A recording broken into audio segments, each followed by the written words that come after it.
Yo, what's going on, everybody? Welcome back to the kingdom, y'all.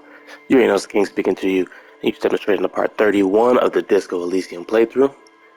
Let's keep on moving. Okay, so the last time when we left off, we were in this room investigating some stuff. We still have some things to look over, but before I keep moving, a friend of mine who kind of watched through the videos was letting me know that what I'm kind of getting into possibly could lead to an ending of the game. So he basically was like, listen, you might want to kind of save pretty occasionally or regularly because I guess obviously if you're not saving and the game ends, you just kind of are thrown back to your last save. So I've been trying to go through this playthrough without saving much, simply because I want it to be raw. I want you to know that I'm not kind of save spamming, like whatever happens, happens. I'm not sitting there and like saving and then if something bad happens, restarting and trying to get a better result. It is what it is, right? So if you see me saving, it's just simply because if I do something that leads me to like a secret ending or kind of like an ending that's not the true ending, I just kind of want to be able to get back to a recent save that's not, you know, an hour prior to whatever happened. So let's keep looking at stuff. Blue velvet soft to the touch, moth bitten. Is this Emma's atelier? Atelier? Where's the money? Is that it? It's been a hot minute since I've played, so I gotta remember what all that I've looked at. Why can't I look at this thing? Up here, no. Steel rotor blades bearing a slipstream logo. You will not look at that thing up there. Production schedule, filament memory.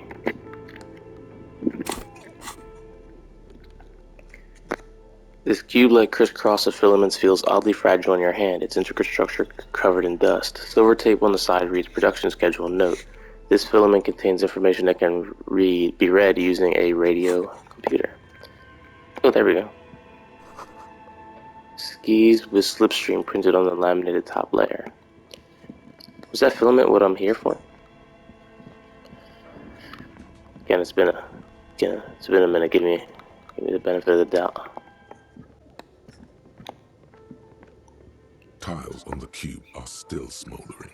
Yeah, insert the production schedule. Like a smooth draw, the filament slides into place. On the keyboard, the play key starts blinking. Press play again. The speaker comes to life.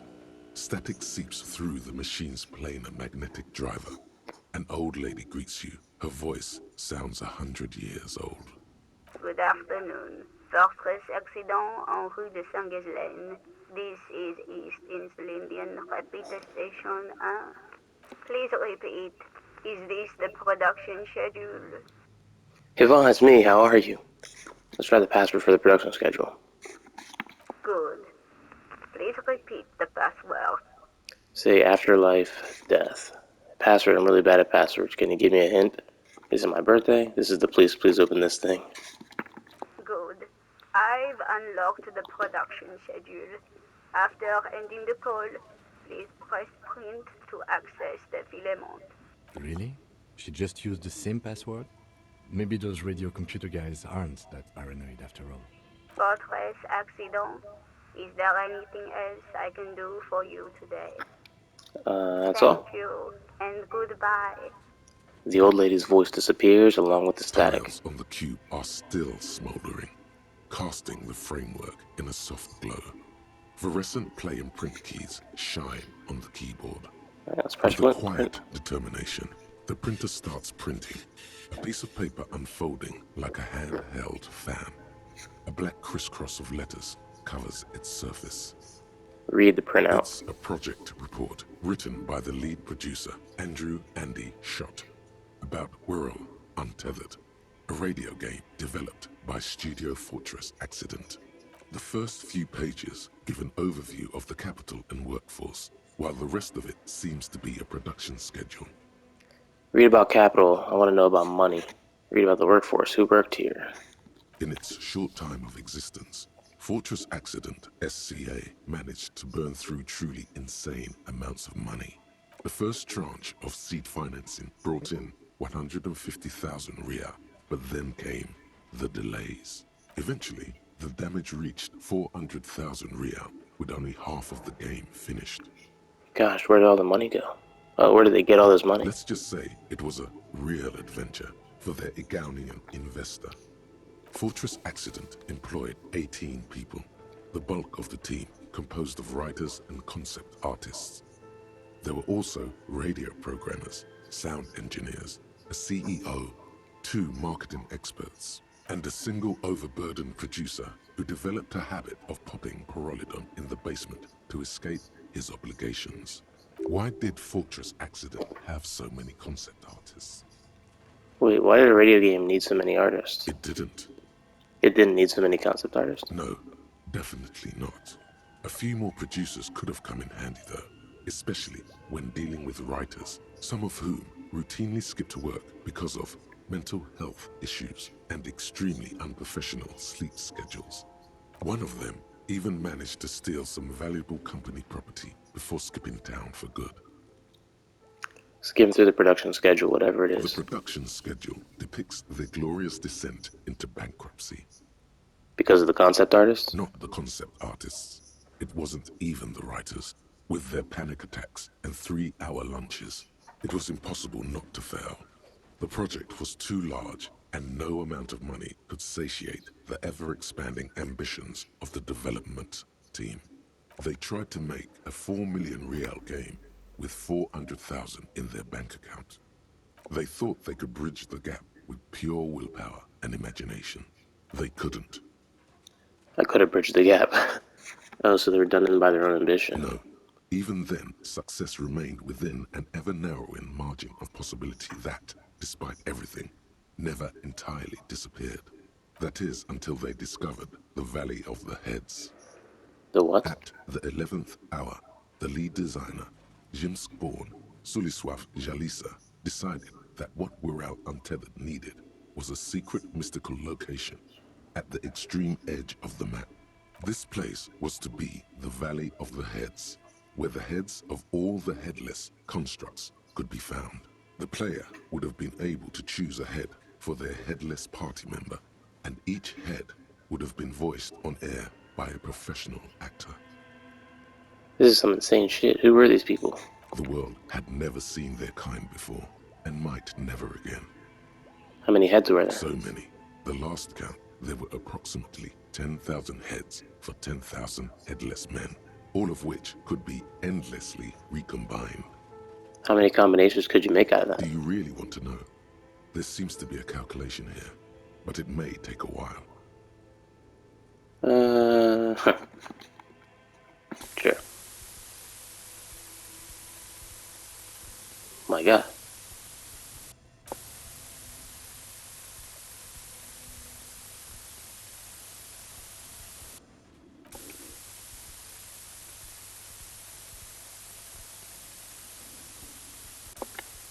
That's a lot of numbers.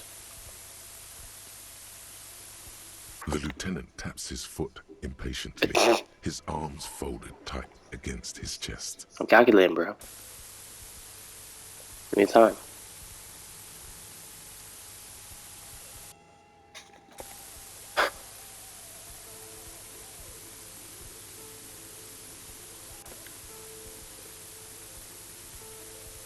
Is this a real number? What if you broke the radio computer? What if it's never going to stop? Please stop. It's not stopping. Oh, we're just at zeros now. And that's Okay, so that's what did it to them. That and the catastrophic data loss. The what now? On the nature of the data loss, there's ominously little information in the production log. It comes at the very end, where things get fuzzy and dark, where tables and numbers seem to vanish into an eerie nothingness, before the Igaunian investors pulled the plug. What is clear is that one day, an unidentified numeric anomaly occurred on the East Insulindian lintel front, just as the Wirral Untethered project was being compiled that day. And the anomaly caused all the data to get lost in the air? When the project was returned, it was completely blank. The team spent weeks on the phone with Lintel, the service provider, but despite their diagnostics, they could never produce a satisfactory explanation or pay for the loss. What? They lost the whole game and wouldn't even pay for it? Wasn't there a copy of the backup? Always read the terms of service. And let's face it, they didn't have any money left for a legal action. Mysteriously enough, it seems that the offsite copy happened to be on-site when the catastrophic data loss occurred. It was the lead programmer's responsibility to oversee weekly maintenance of the offsite copy and, well, keep it off-site. An explanatory note from the lead programmer has been attached. What does it say? S. Luukinen Kilda, the lead programmer of Fortress Accident. The off-site copy was on-site because there was no off-site anymore. Not for me, not after 8 months of crunch. I didn't have a home anymore, so I started keeping it in the basement in the ice bear refrigerator near where I went to sleep. It was perfectly safe there. The temperature conditions were optimal. It's not very convincing, is it? Seems like a perfectly reasonable explanation. Is there anything else from this lead programmer? Her former colleagues would agree with you. She's right, actually. Nothing wrong with keeping this type of filament memory in a fridge. The production schedule ends with a few random notes that seem to be added sometime later. Read notes at the 4 end. months later, by an unknown author. I am the only one left, and it's gotten rather damp here. A few other businesses have gone under, too. Slipstream switched to making skis, and the hairdressers just left, cursing Martinez. They're right, though. Something's seriously wrong with this place. Martinez, all of it. Still haven't got an answer from Lintel about what happened. All I could get were the physical coordinates of the error on the East Insulindian front on that day. Since the computation happened on air, I reckoned it had to coincide with an actually existing location. I have compared the coordinates to a map of Revachol West. Turns out it's only 800 meters from here. The address is Saint-Brun 1147. I am going there to look this thing in the eye. Saint-Brun 1147? That's what the street sign next to the church said. Tear out the printout and throw it away. Tiles on the cube are still smoldering, casting the framework in a soft glow. The Alright, let's filament remove it. slides out of its... And let's leave. Alright. Cool. A lot going on there. Just because it took so long, we are going to do a quick save. And get moving into this room. Okay, what do we got here? Some magnesium and some money. Can't go wrong with that. You see a terrifying ice bear with a strange compartment in its belly. The door is covered in frost, and the bear's eyes are glowing red. The bear looks oddly realistic. Is it taxidermy? This must be the giant ice bear fridge that Suna mentioned. Look inside. Okay, crack open the door. A gust of freezing cold air rushes to greet you. You hear a low grumble as the bear regulates itself. This is the inside of a refrigerator. The lieutenant takes a peek inside. His hand has found the holster of his gun. Look inside. The shelves are empty. All you see are crumpled ice cream wrappers with the brand name, Revachol Ice City. A handwritten note has been attached to the door. The fridge is huge. But where's the filament memory? It's not here. Hey, I can't see the offsite copy anywhere. Check the shelves again. Take the note from the door. Examine one of the ice cream wrappers. What is a giant bear-shaped fridge doing in an abandoned cellar? Someone must have taken it. What does the note say? You pocket the note and the little fridge magnets keeping it on the door. Hey, I can see the offsite copy anyway. Examine one of the ice cream. Can I look at the... No.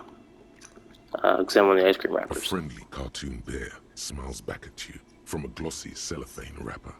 It looks nothing like the fridge. Good question. It looks like an ice cream fridge. The lieutenant reaches for one of the wrappers. He studies it in the light. So they tried to sell ice cream from this hyper carnivore? I know. What an unfortunate marketing choice. What is even worse, The bear is still costing them money to this day. The lieutenant points at the red snaky cable running from the fridge. The fridge buzzes with energy. The electricity bill on this thing must be catastrophic. Okay. Where is the...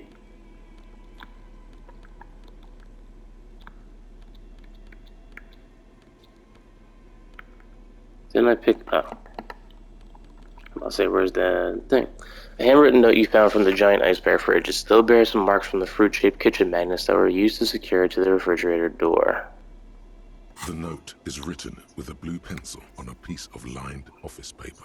The kitchen magnets have left spots on its surface. Does it say anything interesting? The lieutenant leans closer to read the crumpled note over his shoulder. This is tangential at best, but the lieutenant's detective instinct is still active. Read the note. Someone has scribbled, S. I can't believe the offsite copy is still here. The illiterate ginger kid keeps stealing stuff from the studio, so I had to hide it somewhere safe. Freaking Kuno. You'll find the filament memory with the offsite copy in the frozen ice cream maker. Please take it home, ASAP. It's important. I'd do it myself if I lived in a civilized place with a freezer. Take care, Suliswav. Someone has moved the filament, but who? Sulislav. Wasn't he one of Miss Lukanen Kilda's co-workers? I remember coming across this name when we were reading her personal log. Remind me again, what's a filament memory? It belongs inside a radio computer, storing its memory. It's like a tape. You listen to disco tapes, right? It's like one of your disco tapes, only for a computer. It's like the production schedule you found. Only this one's an off-site copy. Who's the illiterate ginger kid? Really? You don't have a single guess? Oh, I'm sure that child would love to get his hands on a filament memory. Even if he doesn't know what to do with it, he'd probably try to pawn it for speed, based on our encounter. Do you have any idea where the frozen ice cream maker could be? I don't know. I assume it's somewhere close to the ice bear fridge. Alright. Okay, so... Going back up here. Find the frozen ice cream maker mentioned in the note. This is it right here. An ice cream maker. They're frosted and unplugged. The flashlight casts a strange shadow. There's a hidden doorway here.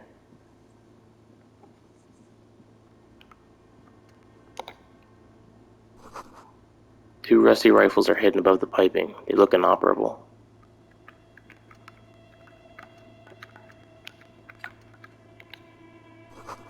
Someone has stuck some busted guns beneath the ceiling.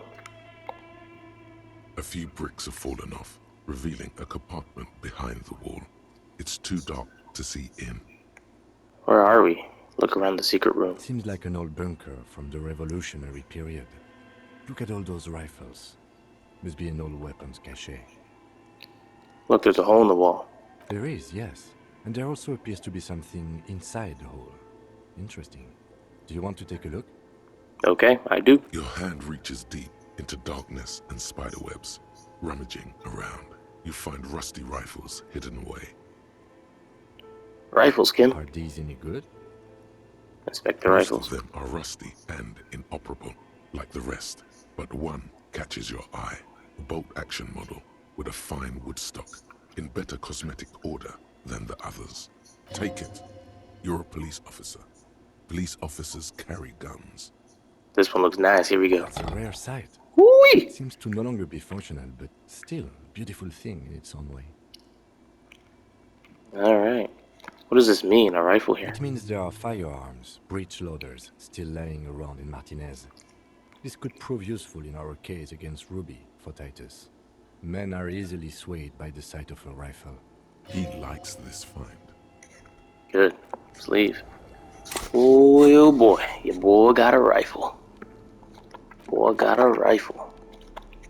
A broken Bell McGray from ages past. It's a 4-shot bolt-action military rifle with a wooden frame. And it only costs $3.90. What the hell? Could have fooled me. I've got one bullet. Interesting. Alright, let's quick save. And just keep exploring down here. Let's go over to this side. This is goes a lot deeper than I thought. I gotta get back and play karaoke soon. It's evening time. That's what I've been waiting for. The wall collapse is inaccessible now. A thick layer of coal dust covers the furnace, coloring it pitch black. Looks like this furnace has a face, and it's a face of agony. Kim, what is this thing? Is it a furnace? Looks like it. Looks like an old central furnace used to heat the building. It's connected to the chimney. He opens the door and gingerly peeks inside. No one has used it in ages. No signs of any recent fire. Only dead rats. Alright, I'll look inside the furnace. It's dark and grimy here. In the darkness you can hear chatter. It's coming from above. A voice, or several voices, talking to each other. Near the smoke chamber, upstairs. What are you doing? The lieutenant asks when he sees you climb halfway inside the furnace. I'm hallucinating, or maybe it's the entity. I hear the murderer of the hanged man talking. I'm not sure, Kim, but I think I can hear someone talking upstairs. Wait, really? We should investigate, see if someone's upstairs. Got an 83% chance there. Smear your hands with coal.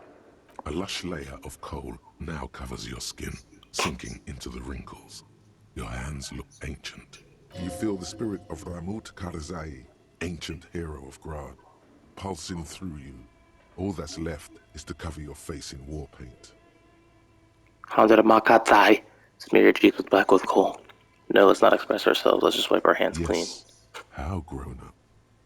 The furnace agrees. I don't want Kim to judge me. The lieutenant seems relieved as well. Something breaks loose in you. A mighty bellow echoes throughout the chimney's depths. The chatter of tiny voices above suddenly cease. Then, Hello?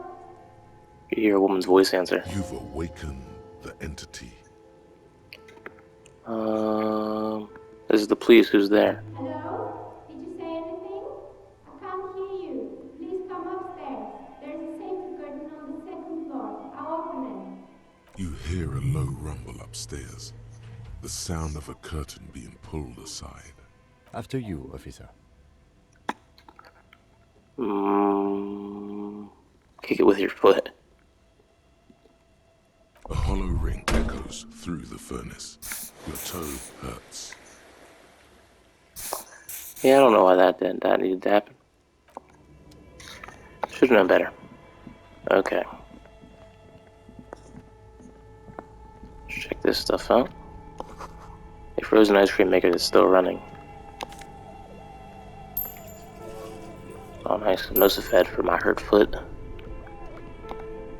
2 cables are plugged into the breaker box. The red one leads to the ice bear fridge, and the black one to the ice cream maker nearby. Let's save him, An electric sizzle. The room is slightly quieter now. what does the black one go to? The ice cream maker.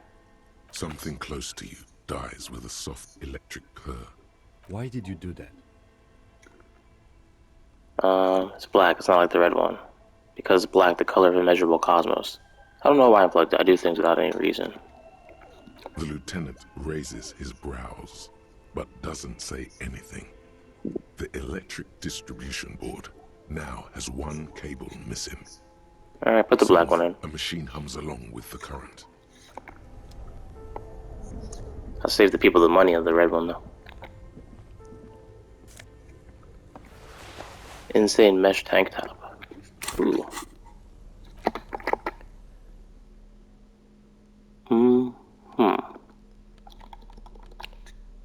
Where did you even get that one?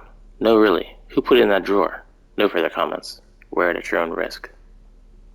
For the clinically insane. It's crazy. Intercom wires running into the breaker box. That looks like it'll take me out of here. Take that money. A cellar window. People's feet shuffling by on the street.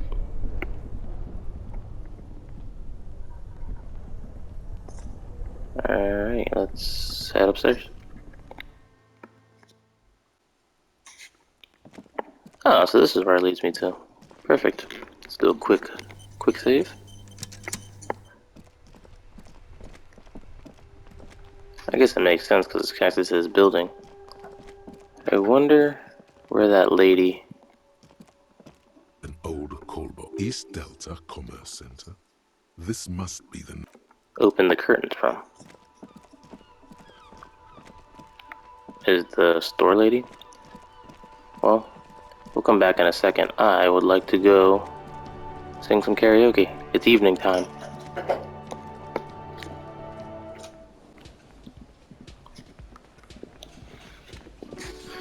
Oh, are these people in for a treat?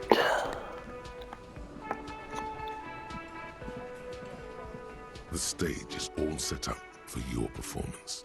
You feel a little dizzy, a little unsteady suddenly.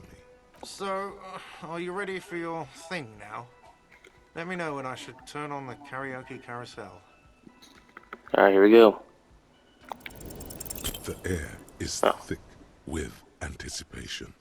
The tape clicks into the carousel, and then the music starts. Oh no. God, a lump's in your throat suddenly. Oh no.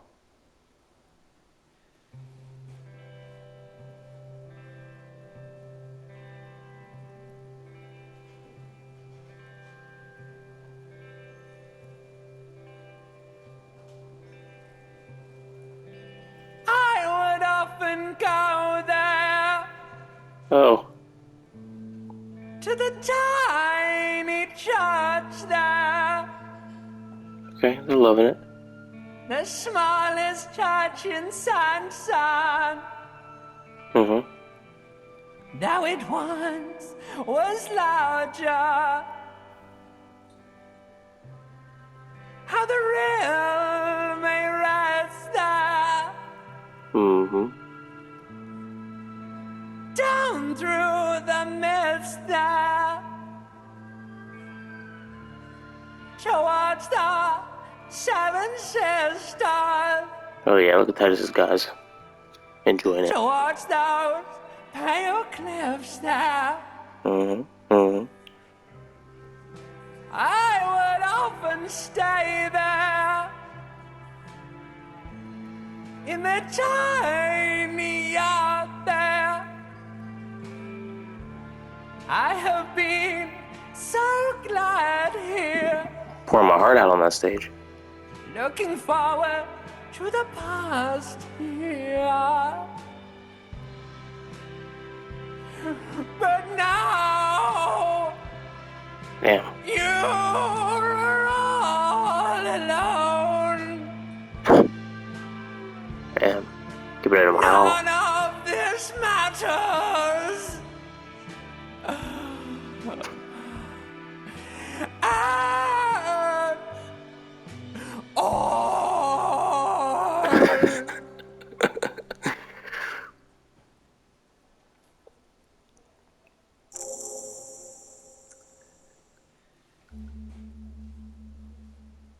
Did you hear that? The most pathetic applause in the world, made of pity, no matter the time of day or how small the audience. This is a pitiful applause. Say you didn't like it, huh? I'm up here singing my fucking heart out and it's not good enough for you fuckers. Fuck you, I gave it my fucking best. I gave it everything and you shit on me? Your words echo in the karaoke mic. They sound sparse. The room is almost empty. Quit yelling into the mic! You hear from the union booth? A voice from the back squeaks something. It's definitely laughter. Someone walks out of the room by the front door. Some woman. Is it because of you? You don't know what good singing is. This is real singing. I sang about real stuff. I sang about how I feel. Fuck all you scum. That's it. I'm unplugging it. Oh no. He presses stop on the tape carousel. You hear a little whine of feedback and then the mic dies in your hand. That's it. You're unpowered. Let's go, officer. These people wouldn't know a good performance if it beat them in the ass. Oh. Detective Dubois, it was downright tragic. Now, let's go.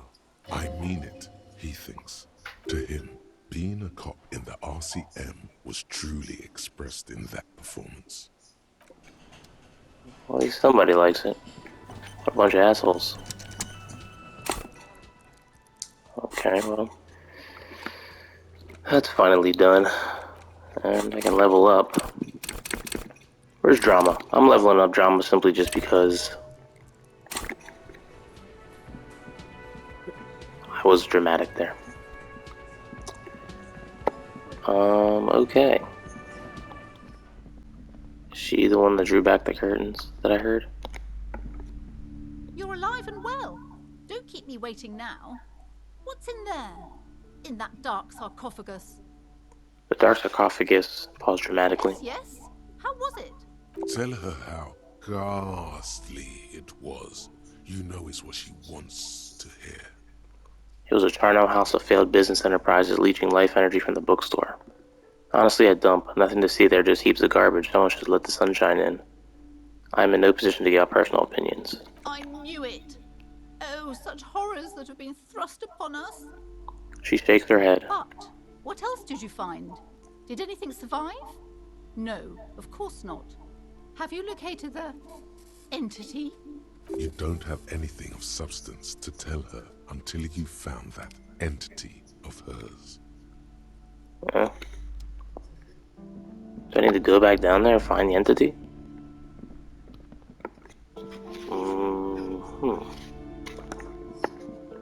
Should we take another trip?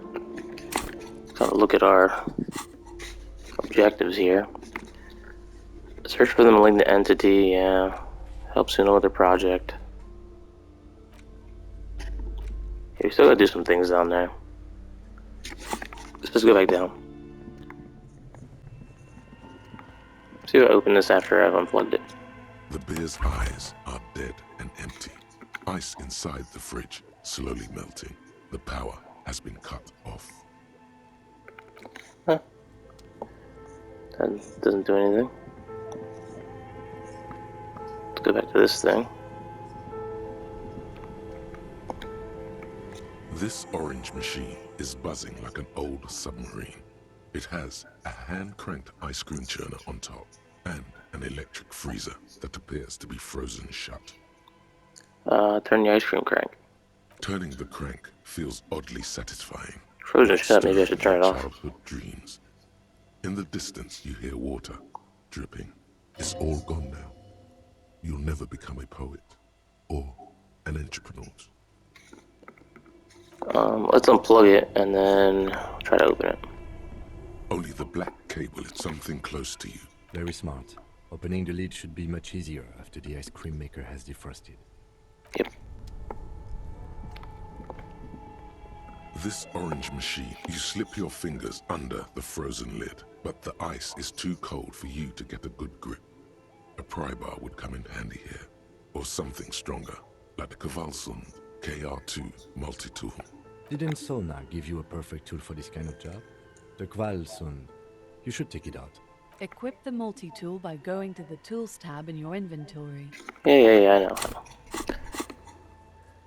I know. Okay. Items. Where is my multi-tool? Tools. Equip. Not instead of the... Still want the flashlight. There we go. This orange machine is dead still. 42%? It has a hand-cranked ice cream churner and an electric freezer. The ice around it slowly melting. Ice grows nice. under the strain of your giant Kvalsund multi-tool until the lid cracks open. Darkness lies inside, but you can faintly make out an object, intricate and foreign, left there for a sub-zero beauty sleep, a filament memory with the words Offsite Copy written on its side. Take the filament memory. You gently lift the cube from its frosty bedding, careful not to damage it. We should take it back to Miss Lukanen killed as soon as possible. I'm not sure how well unused filaments tolerate room temperatures. Yes, but aren't you curious to know what's on the precious filament? There's a radio computer upstairs. Yeah, we should probably check it out just in case she would ask us about anything. Bring the off copy back to her. Let's go over here, yell up. about the entity to the lady? A thick layer of coal dust covers the furnace. You're right. The rooms do look like they're connected. But malignant entities don't exist. At least not the supernatural kind. Always has to be the skeptic, this man. Okay. Tiles on the cube are still smoldering. Like a smooth draw, the filament slides into place. The speaker comes to life. Static seeps through the machine's planar magnetic driver. An old lady greets you. Her voice sounds 100 years old. Good afternoon. Fortress accident en rue de Saint-Ghislaine. Please repeat. Is this the Offsite Copy? Yvonne, it's Megan. How are you? Good. Please repeat the password. No, that's not it.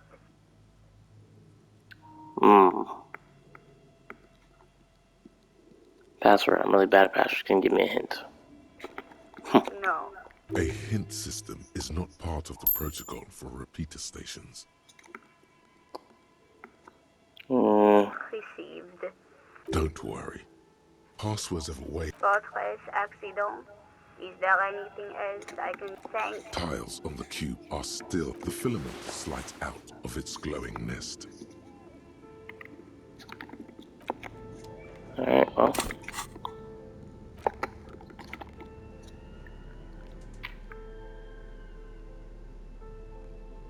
Okay. Let's get out of here.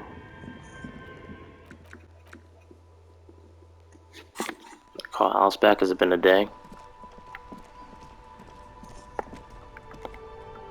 Inside, you see a set of steering levers, a radio microphone, a pull-out. This is Precinct 57. How may I assist you? Yes. It took some Oh, convincing, finally. but I got the mercenary's name and a few biographical details. Are you ready? The lieutenant leans in to listen, notebook in hand. Shoot. That suit of armor was issued to an Oranese citizen named Ellis Cortenaer. That's Ellis Kortenaer.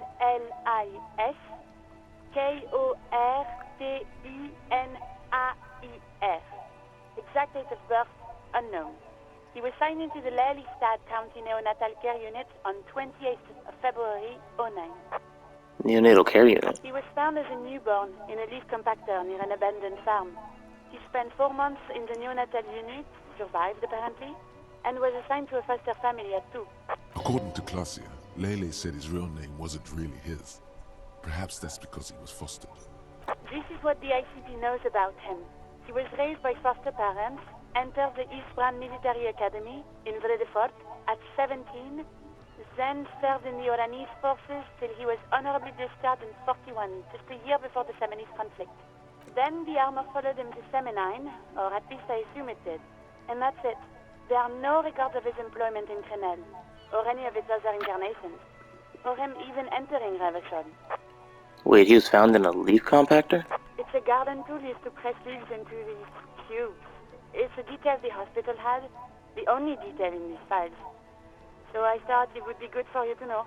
It is. Thank you, Alice. Any information on his foster parents? None, officer. Sorry.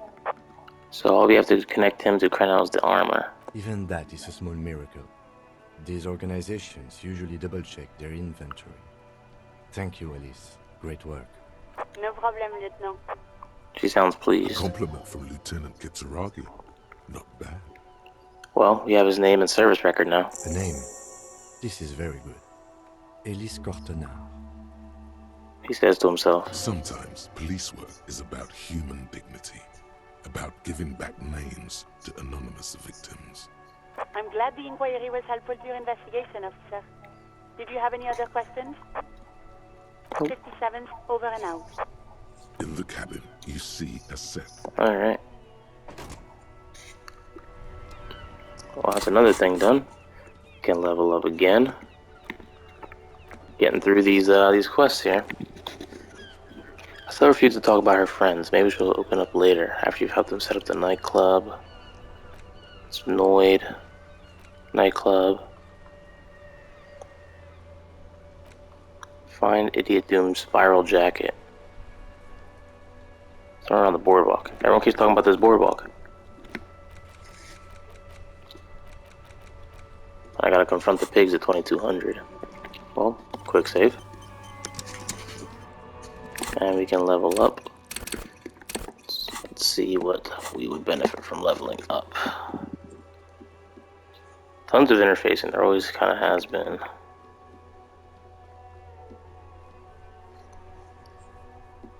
Physical instrument, composure, physical instrument, physical instrument, physical instrument. Should we level up physical instrument? I can't. I feel like I've talked about that before. Perception. Let's level up perception.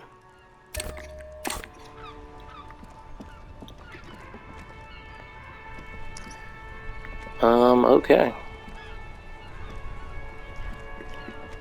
Let's go over towards the fishing village. The trap stands empty amongst the reeds. No insect sounds or movement around. Only the reeds' melancholy rustling. This was the one. Fantastic. The lieutenant looks at the familiar contraption and shrugs. Release the locust into the empty trap. The locusts, dazed from being transported, slowly begin to acclimate to their new surroundings. They're not really going to get the chance to get comfortable here. Good. Now that's done.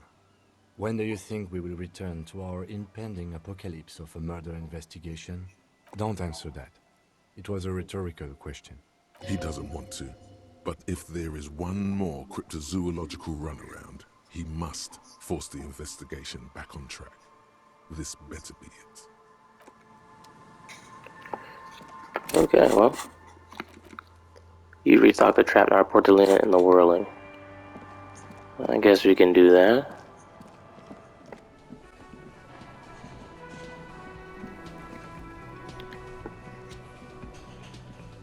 Hello, dear. It's good to see a familiar face. I restocked the empty trap. Where's Morel? Thank you for doing that, dear. She manages to smile for you. Her smile is wary. Her earlier ebullience has left her. Morel still isn't feeling well. I convinced him to stay at Gary's to get some rest. I'm afraid the cold has really gotten to him. Only the hardcore players left, huh? It's probably for the best. It's awfully cold out there in those reeds. He gives up and I'm running around. I'm sorry, dear. You've had to drudge through them so many times. Such is field work. A young person's game, as they say. Her voice is shaky. What is going on here?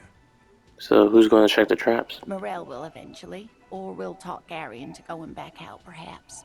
The lieutenant stares at his shoe, caked in mud. He doesn't say anything. Something tells me it's up to me again. We'll take care of it. Once more into the breach, then. Good luck with that. My bug chasing days are done. No, you don't have to do that. Enough of this fool's errand. Morel will do it. Or Gary. You have work to do. I've wasted enough of everyone's time. Be real. Gary is not going to help with this.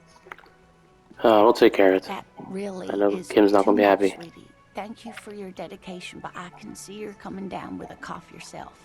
Very strange. Why is she not letting you do this? It's like she's given up. You know what's wrong. You seem different. Different? How? The half moon over her glasses reflects you as she looks up at you. You've given up on the Phasmid. You're not telling me the whole story. I'm in doubt, sweetie. That's all. Everyone is now and then. You're in doubt about what? It's a strange feeling. I haven't really told this to anyone, but you are a police officer. And when a police officer asks, you must answer. Do you ever wonder if some lovely story from your childhood is just that? A story? Or a dream? Hunching her shoulders now. She seems even smaller than she is. Like a sad young girl. Seeing the Insulindian Phasmid was just a story I used to tell people. I didn't really think about whether it was real or not. But Morel told me you've seen it. You also told me. Morel's so proud of it. He always tells everyone. A terrible sting in the heart. Regret. Are you saying you made it up? You seem to really believe it happened. Doesn't that count for something? So you haven't seen it. I should arrest you for lying. No, at least I don't think I did, but Morel was so eager to believe my story was evidence of the Phasmid's existence that I'm some queen of the cryptozoologists. That, and for years his belief made me believe too. That I am a queen? An extraordinary witness to grace. But now, we're both getting old, and he's still working himself sick out in those reeds looking for it. But what if I was just wrong? I think I was. The lieutenant opens his notebook, but doesn't write anything. He's hiding. These things are tough on him. Matters of love, not violence or deceit. First, tell her that our marriage hasn't been a lie. An acorn is not the same as the tree. That requires time, diligence, and care. And I need something good here. Wrong or not, your relationship with Morel isn't just about the Phasmid. All qualities these two seem to share in abundance. But it is. We've spent years searching for the Phasmid, hunting it together. Without it, what are we? Just another pathetic old couple. If I hadn't led him down this path, he could have a steady job lecturing at a university. You know, this reminds you of the Pericanasian theory of love.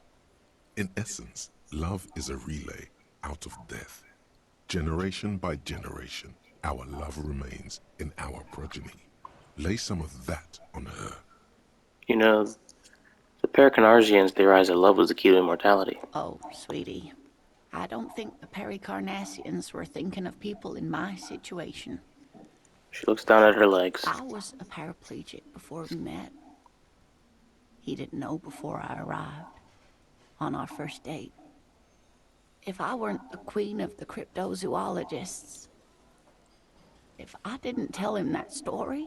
She has to swallow to relax her throat. It's keeping her from talking.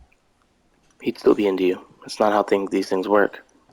Now I understand why you haven't told him about your doubts. Why love is hard. Maybe. But then why do I not dare tell him? I've wasted enough of your time with this drama. I really must stop talking about it lest I start crying and waste more of your time. What you have to know is the Insulindian Phasmid probably does not exist. Let us fools chase our ghosts. There are a million better things to do with your life. Are there?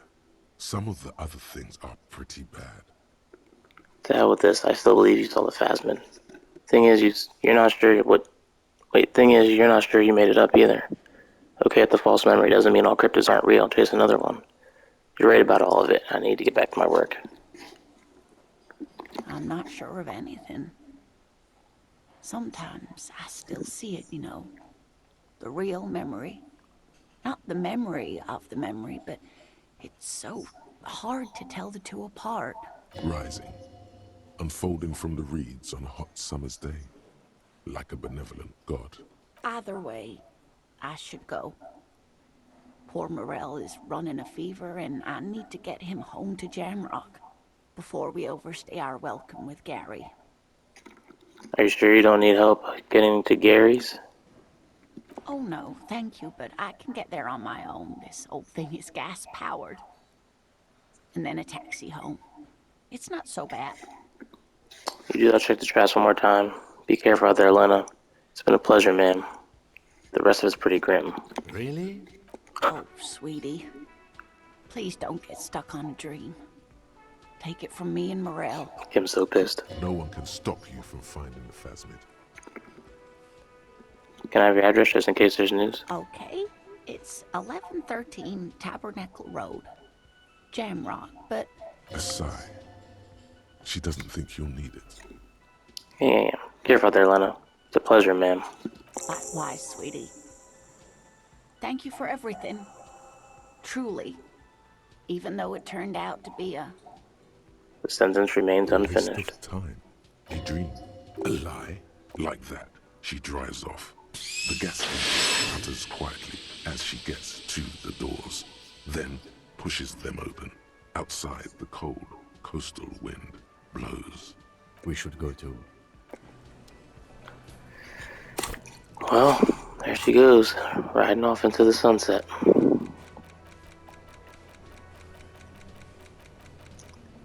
Cool. Another thing done. Well, it seems like a great place to wrap it up. I appreciate you coming through for part 31. If you enjoyed the video, make sure you hit that thumbs up button. And if you aren't already, make sure you subscribe. Make yourself a part of the kingdom. You already know how we do here. We always have a good time. So, that's the end of this video.